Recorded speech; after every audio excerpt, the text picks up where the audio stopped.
The story of sex is far older than humanity itself, older than language, older than memory, and even older than the life we recognize today.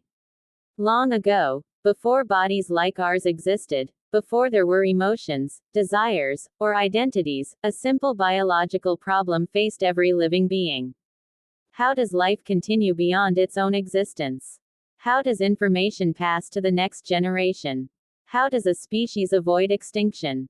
In this ancient question lies the true origin of sex, not as pleasure, not as romance, not merely as reproduction, but as a revolutionary evolutionary solution that makes survival possible in a changing world. In the book How Sex Works, Drive, Sharon Moalem invites us to move beyond cultural stories and moral debates and to see sex as biology's most powerful invention. Not as an act, not as a relationship, but as a system. A system designed to create difference, to produce diversity, so that evolution can have the raw material it needs to operate. From this perspective, the purpose of sex is not to create more life, but to create different life. To produce offspring that are not exact copies, but experiments, carrying small changes that may one day allow a species to survive new dangers, new climates, and new worlds. To understand how sex works, we must first understand what came before sex. In the earliest chapters of life on Earth, reproduction was very simple. A single cell divided into two identical parts. No partner was needed, no mating, no exchange. This method was fast and efficient, but it had a deadly weakness. When the environment changed, when a new virus appeared, or when conditions became hostile, every identical copy shared the same vulnerability. A single threat could wipe out an entire lineage. Evolution needed a way to create difference, to mix traits, to form new combinations, so that some individuals might survive where others failed. Sex emerged as that solution. At first there was no male and no female. No organs and no attraction. Only the exchange of genetic material between simple organisms. An exchange of information. A mixing of instructions. Over immense stretches of time, this exchange became more complex, more specialized, and eventually produced the sexual systems we see today. What we now call sex is the final form of a process that began as a necessity for survival. One of the most striking aspects of Moalem's work is the idea that sex is fundamentally about conflict. Not conflict between people, but conflict between genes. Inside every organism are genes that compete with one another for survival, and sometimes these genes follow different strategies. Some favor stability, others favor change. Sex is the arena where these strategies collide, where genes bargain, deceive, and sometimes damage one another in order to reach the next generation. This hidden genetic conflict explains many of the strange features of sexual reproduction. Why bodies invest so much energy in complex organs, hormones, behaviors, and displays. Why reproduction is dangerous, inefficient, and often life-threatening. From a purely mechanical perspective, sex is an extremely costly method. It requires two individuals. It produces fewer offspring than simple division. It increases the risk of disease, predation, and injury. And yet evolution chose this path again and again, because the benefits of diversity were greater than any cost. Diversity is the true currency of survival. In a stable world, identical copies might succeed. But the world is never stable. Climates change, microbes evolve, food disappears, predators adapt. In this chaos, the species that survive are not the strongest, but the most flexible. Sex is the engine that produces flexibility. As sexual systems evolved, they did not settle into a single design. Instead, they spread in astonishing ways. Some species have clear males and females. Some have both systems in one body. Some change sex during their lifetime. Some require multiple partners. Some reproduce sexually under stress and asexually in calm conditions.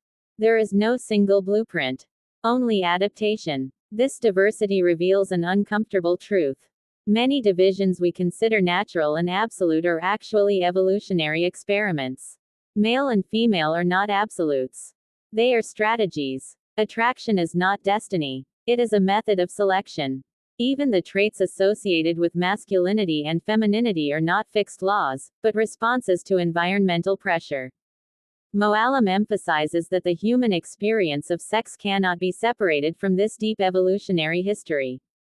Our desires, preferences, jealousy, relationships, and taboos are built upon biological systems designed not for modern societies, but for ancient and dangerous environments.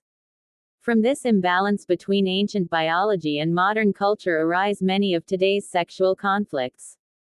We expect sex to provide love, identity, satisfaction, and meaning, yet the biology beneath it does not care about happiness. It cares only about transmission, about copying, about continuation. When these goals align with human values, sex feels harmonious.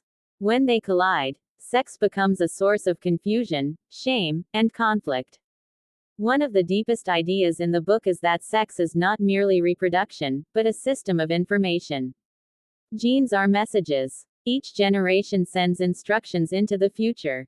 Sex is the editing process that rewrites those messages. Sometimes improving them, sometimes damaging them, sometimes creating entirely new meanings. Mistakes in this editing process produce mutations.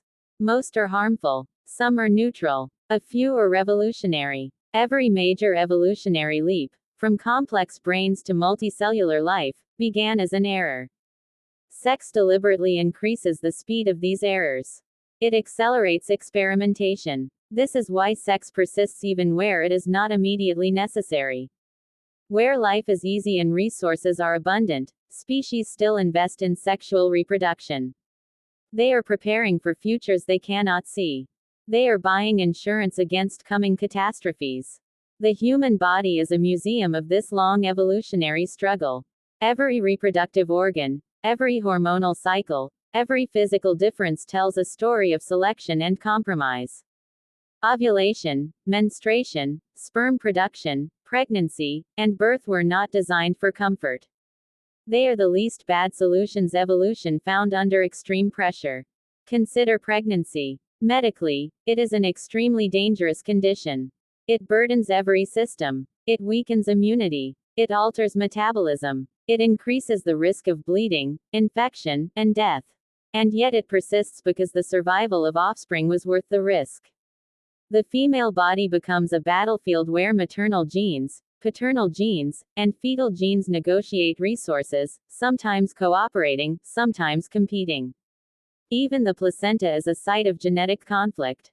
Paternal genes push for greater extraction of nutrients. Maternal genes seek restraint to protect the mother's survival and future fertility. Pregnancy is not only nurturing. It is negotiation. This internal conflict extends into behavior. Jealousy, attraction, bonding, and infidelity can all be linked to reproductive strategies. These are not moral commands, but evolutionary tendencies that modern humans must consciously manage. Moalem describes sex not as destiny, but as influence. Biology builds the stage. Culture writes the script. Understanding sex does not excuse harmful behavior, but it explains why certain patterns are so persistent throughout history. Another important theme of the book is that sex is not limited to two categories. At the genetic level, sex is a broad spectrum, not two rigid boxes. Chromosomes, hormones, glands, and anatomy do not always align simply. Intersex conditions are not errors, but natural outcomes of complex development. In many species, sex is not fixed at birth. The environment decides. Temperature, social structure, and population balance trigger change. This shows that sex is not an essence, but a process. Even in humans, sex determination is far more complex than textbook simplicity. Genes trigger hormonal cascades that shape development. Small differences in timing or dosage can produce large changes. This reality challenges simple beliefs. According to Moalem, our discomfort with sexual diversity is not biological, but cultural. Nature is endlessly creative. It tolerates ambiguity. It thrives on diversity. It is humans who build rigid boundaries. As science advances, our control over sex increases.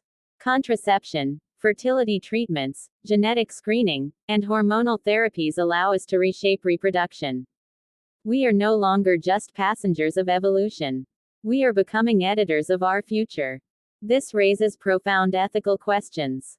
When we can choose traits, select embryos, and alter genes, what happens to natural selection? What happens to diversity? What happens to chance? Moalem offers no simple answers. He shows us that sex is not only personal. It is planetary. It shapes populations, ecosystems, and futures. To understand sex is to understand life itself. To see that beneath desire and romance lies a system older than memory, wiser than intention, and more powerful than any single species. Sex is not only how life continues. Sex is how life changes. As soon as we begin to understand the evolutionary system of sex more deeply, we see a silent yet continuous struggle between the strategies of male and female. This struggle is not about power, but about resources. Each sex tries to maximize its own reproductive success, and this effort gives rise to different behaviors, physical differences, and psychological tendencies. Males generally tend toward producing a larger number of offspring, while females prefer fewer offspring that can be better cared for. This difference is not merely social, but the result of deep biological calculation. Consider the difference between sperm and egg. Sperm are countless, small, mobile, and inexpensive. Eggs are limited, large, immobile, and costly. This single difference shapes the entire sexual system. The sex that invests more becomes more selective. The sex that invests less becomes more competitive. From this principle we understand male competition, displays of strength, and the complex psychology of female choice. From here we reach another remarkable concept, which can be called sperm competition. In many species, the sperm of different males compete with one another inside the same female. This competition is not only about speed, but also about chemistry, structure, and survival. Some sperm disable other sperm. Some find special pathways inside the female body that give them an advantage. In this way, reproduction becomes not merely mating, but a hidden war. This same competition has shaped the strange forms of male reproductive organs. In some species there are spines, in others curves, in others complex structures. These are evolutionary weapons. On the other side, the female body has also developed defensive pathways to block unwanted sperm and give opportunity to preferred ones. Thus both sexes are locked in a continuous arms race, whose ultimate goal is control. This idea teaches us that reproduction is not always cooperation. Often it is a game of power, choice, resistance, deception, and strategy. Behind romantic stories, a ruthless biological logic is at work. In humans, this war has become more subtle but more complex. Our social rules, moral systems, and laws have covered this biological struggle, but they have not erased it. Jealousy, possessiveness, the desire for loyalty, and the fear of infidelity are modern forms of this ancient competition. The brain is the central control room of this system. Hormones influence our thoughts, decisions, and emotions in such a way that our choices feel free, even though chemistry is working behind them. Testosterone increases competition. Estrogen influences choice. Oxytocin creates bonding. Dopamine ignites desire. Love is, in reality, a chemical storm to which we give meaning. Interestingly, the brain does not always show us reality. It creates useful illusions. It makes our partner feel special, unique, and irreplaceable so that we remain attached, invest our resources, and raise offspring. This illusion is necessary for survival. But this same system also causes us pain. The suffering of separation, the fire of jealousy, the trauma of rejection are all byproducts of this mechanism. Evolution did not guarantee happiness. It guaranteed only survival. Another important aspect is how sex gave rise to social structures. Family, marriage, inheritance, and lineage were all created to solve the problems of reproduction. When raising offspring became long and costly, cooperation became necessary. Thus the rules of relationships emerged. But these rules are not the same everywhere. Some societies practice monogamy, some polygamy, some free relationships. Every system is an answer to local conditions. There is no single natural system, only suitable systems. Sex also shaped language, art, music, and literature. Desire gave birth to poetry. Jealousy to tragedy. Love to epics. The reproductive system became the raw material of human culture.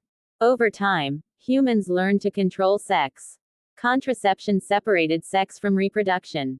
Now sex is not only a means of producing children, but also a source of intimacy, identity, and pleasure.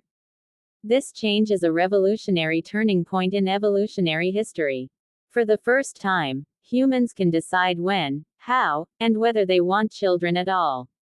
This freedom has shifted the balance of power, especially in favor of women, who for centuries carried the greatest reproductive burden. But this freedom also brings new problems. When sex is freed from reproduction, what is its purpose? Pleasure, bonding, experience, identity. Each society gives a different answer. Genetic technology deepens this question even further. Now we can choose not only timing, but traits. Eye color, protection from disease, possibilities of intelligence. We are intervening directly in the work of nature. Here there is also a danger. If everyone chooses the same traits, diversity may says. And without diversity, survival is threatened. The very system that saved us, we may weaken. Moalem warns us that with power comes responsibility. Understanding sex teaches us humility. We are not the masters of the system. We are parts of it. In the end, sex teaches us that life is not static. Every generation is an experiment. Every individual is a trial. Both success and failure are parts of evolution. We may learn how sex works, but we can never fully control how life will move forward. This is both the beauty of the system and its danger.